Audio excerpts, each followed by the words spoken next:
はい、本日6月12日の16時42分です。この動画では草刈りの映像を見ながら限界集落だった池谷集落が再生するまでの物語を連続シリーズでお届けしたいと思います。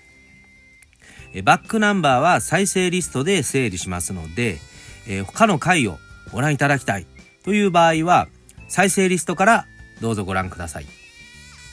再生リストのリンクは概要欄に貼っておきます。で、続きをですねご覧いただきたい方はチャンネル登録いただきますと、更新したらすぐにご覧いただけますので、ぜひチャンネル登録をよろしくお願いいたします。またですね YouTube の画面右下にあるCC と書かれたボタンを押しますと字幕機能がオンになりますので、この字幕機能をオンにしていただくと字幕も見れますので、ご活用ください。それでは、第2話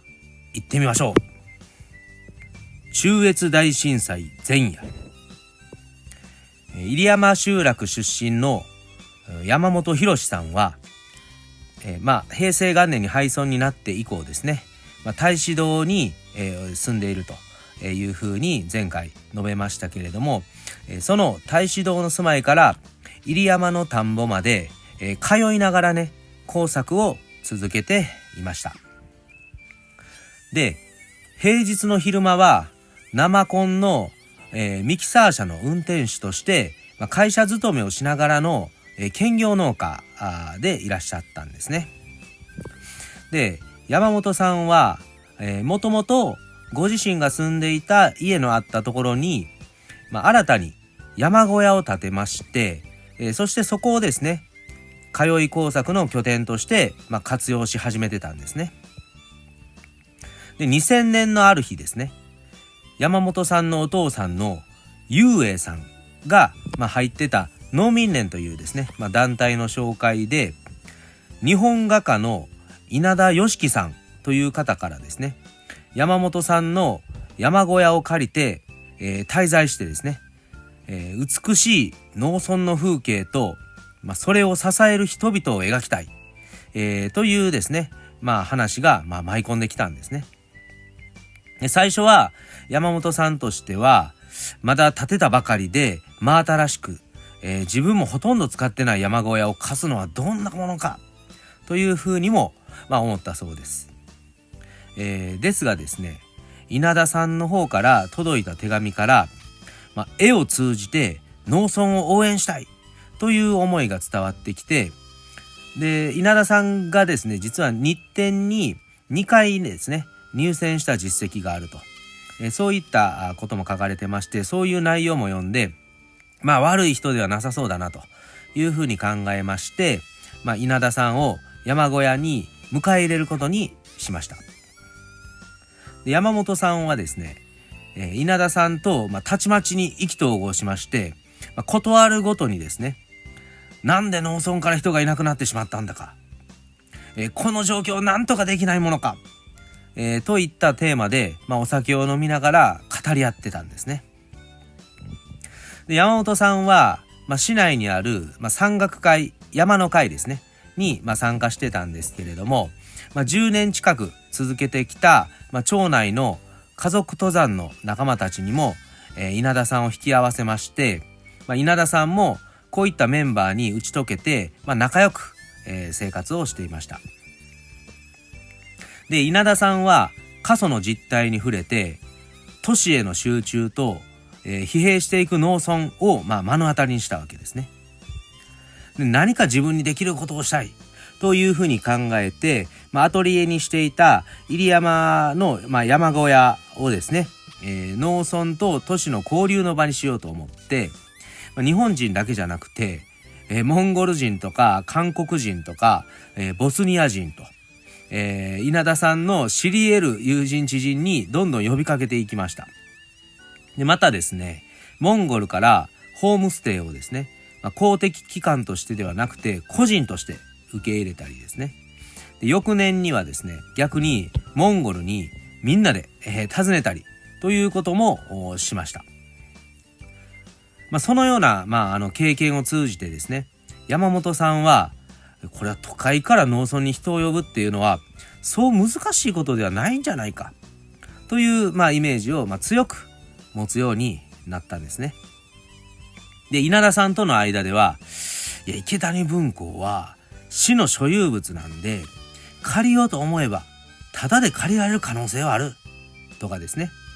芸術家の卵に声をかけて、呼び込んで、池谷文庫に住んでもらおうじゃないか。とか、などと、そういった具体的なアイデアを出し合っていました。そして、都会と農村っていうのは無関係ではないと。都会の人は農村から食べ物が供給されるからこそ生きていける。だが、今の食料自給率では、海外から食べ物が入ってこなくなったとしたら、立ち行かなくなるのは明白だと。で、都会の人にも農村にどんどんと来てもらって、農村の現状を知ってもらい、一緒になって取り組むことが必要だ。と、話は盛り上がっていったんですね。ただ、みんなの前で飲んでいて、このような話になると、山本さんと稲田さん以外の人からは、また難しい話が始まった。という、冷めた反応が返ってきまして、二人の考え方っていうのは、地域の中ではかなり先進的だったというふうに見られていたようです。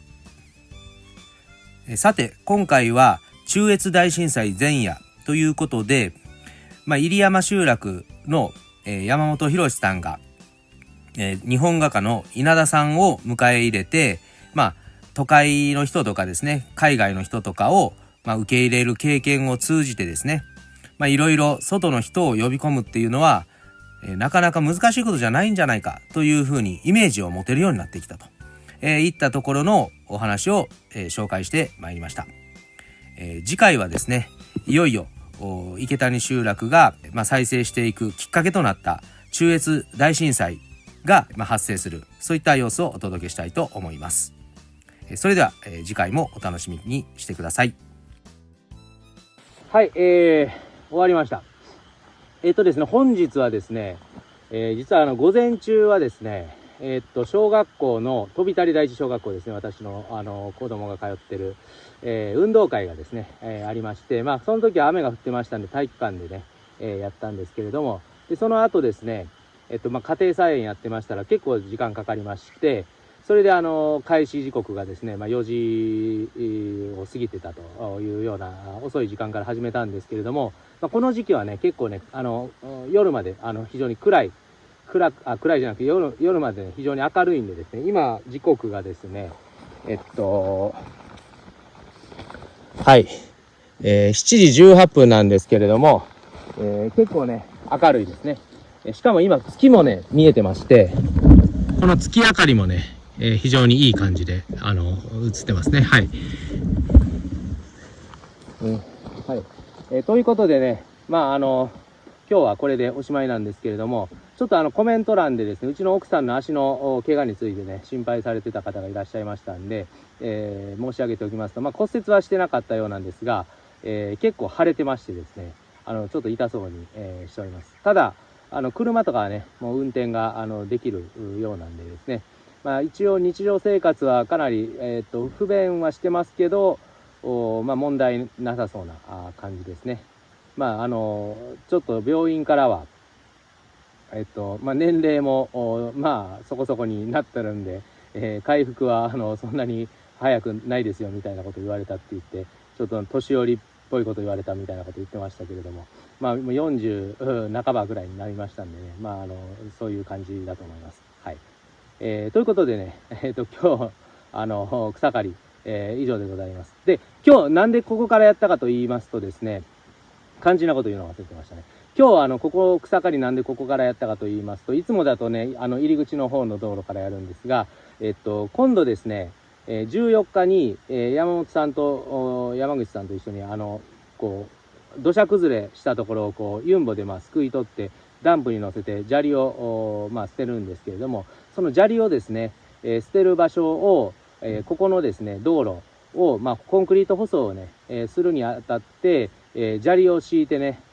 固めておこうということがありまして、今回ですねここを、優先的にね草刈りをさせてもらいました。はい、ということでした。はい、それではね、最後までご視聴いただきまして、ありがとうございました。以上です。どうも失礼します。